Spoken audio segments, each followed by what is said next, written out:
ಬದಲಾವಣೆಯನ್ನು ಮಾಡೋದನ್ನು ನಾನು ನೋಡಿದೆ. ಅದಕ್ಕೂ ಕೂಡ ನಾನು ಸ್ಪಷ್ಟೀಕರಣವನ್ನು ಕೊಟ್ಟಿದ್ದೀನಿ. ಆಗಲೇ ಮಾಧ್ಯಮದಲ್ಲಿ ನಾನು ಏನು ಹೇಳಬೇಕು ಹೇಳಿದೆ. ಅವ್ರ ನಡೆಗಳು ಬದಲಾವಣೆ ಆಗಿದ್ದು ಸತ್ಯ. ಒಂದು ಪಕ್ಷದ ಬ್ಯಾನರ್ ಅಡಿಯಲ್ಲಿ ಇವರು ಹೋಗಿ ಕುಂದ್ರುವಂಥದ್ದು, ಒಬ್ಬ ವ್ಯಕ್ತಿಯನ್ನು ಉಲ್ಲೇಖಿಸಿಕೊಂಡು ಮಾತಾಡುವಂಥದ್ದು, ಆ ವ್ಯಕ್ತಿಗೆ ಏನಾದರೂ ಕೂಡ ಅವ್ರನ್ನ ಎತ್ತಿ ಹಿಡಿದು ಮಾತಾಡುವಂಥದ್ದು, ಸಮಾಜ ಅವ್ರ ಹಿಂದಿದೆ ಅನ್ನೋದು, ಇದು ಎಷ್ಟು ಸರಿ?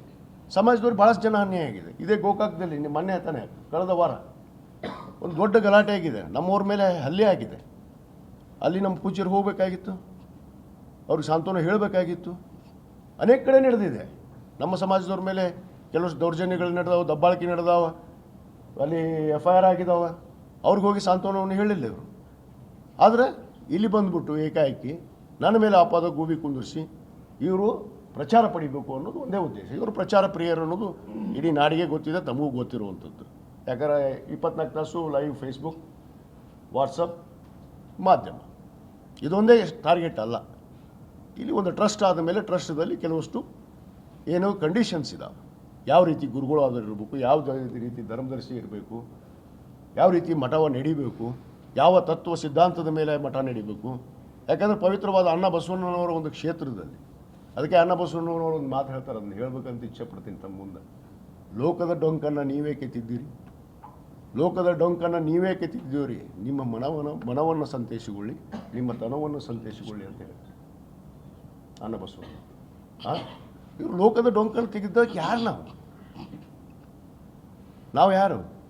ನಾವು ಆ ಬಸವ ತತ್ವದ ಅನುಯಾಯಿಗಳು, ಬಸವಣ್ಣನವರ ಅನುಯಾಯಿಗಳು. ಆ ಒಂದು ಪವಿತ್ರವಾದ ಕ್ಷೇತ್ರದಲ್ಲಿ ಆದಂಥ ಪೀಠ ಹೇಗಿರಬೇಕು, ಅಲ್ಲಿ ಸಮುದಾಯದವ್ರು ಬರ್ತಾರ, ಅಲ್ಲಿ ಪ್ರಸಾದ ಇಡಬೇಕು, ಏನು ಧರ್ಮದ ಬಗ್ಗೆ ಚರ್ಚೆಗಳಾಗಬೇಕು, ನಮ್ಮ ಮುಂದಿನ ಯುವ ಪೀಳಿಗೆಗಳಿಗೆ ಸಮಾಜದ ಬಗ್ಗೆ ಯಾರು ಈ ಸಮಾಜವನ್ನು ಕಟ್ಟಿ ಬೆಳೆಸಿದ್ರು ಅನ್ನೋದು ತಿಳಿಸ್ಬೇಕಾಗತ್ತೆ. ಏನೋ ಮಾಡೋದನ್ನು ನಾನು ನೋಡಿದೆ. ಅದಕ್ಕೂ ಕೂಡ ನಾನು ಸ್ಪಷ್ಟೀಕರಣವನ್ನು ಕೊಟ್ಟಿದ್ದೀನಿ.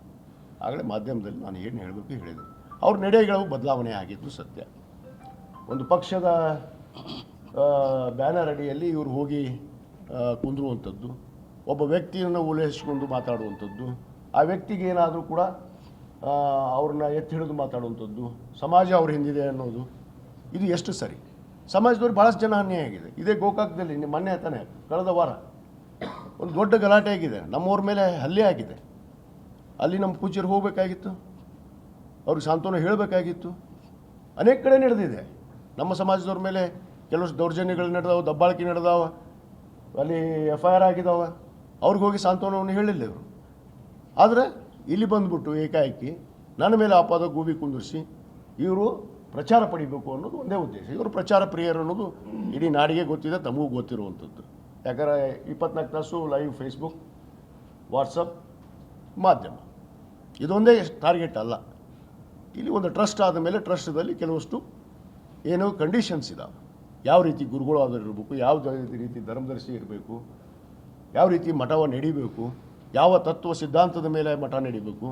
ಯಾಕಂದರೆ ಪವಿತ್ರವಾದ ಅಣ್ಣ ಬಸವಣ್ಣನವರ ಒಂದು ಕ್ಷೇತ್ರದಲ್ಲಿ, ಅದಕ್ಕೆ ಅಣ್ಣ ಬಸವಣ್ಣನವರು ಒಂದು ಮಾತು ಹೇಳ್ತಾರೆ, ಅದನ್ನು ಹೇಳಬೇಕಂತ ಇಚ್ಛೆ ಪಡ್ತೀನಿ ತಮ್ಮ ಮುಂದೆ.